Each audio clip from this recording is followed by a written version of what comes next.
How to fix unidentified network no internet on Windows 11. This tutorial shows you how to get your internet connection back up and working properly. First, press the Windows key and R at the same time to open the Run dialog box. Let me show you. After that, type in CMD and press Ctrl, Shift, and Enter to open Command Prompt as administrator. From there, click on Yes on the User Account Control pop-up to proceed. At this point, type in netsh winsock reset and press Enter. In the next step, type in netsh int IP reset and press Enter. From there, type in ipconfig/release and press Enter. At this stage, type in ipconfig/flushdns and press Enter. Let me show you the last command. Following this, type in ipconfig/renew and press Enter.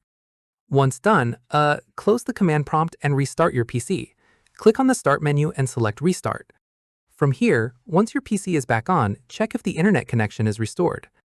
At this stage, if the issue is still there, right-click on the network icon in your taskbar at the bottom right and click on Troubleshoot Problems. Let me show you. Following this, let Windows run the network troubleshooter and apply any fixes it recommends.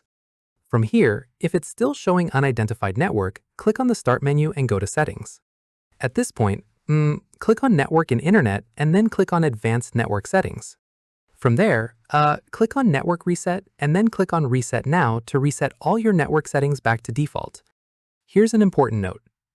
Resetting your network will remove all saved Wi-Fi passwords and VPN settings. Make sure you have your Wi-Fi password handy before confirming the reset.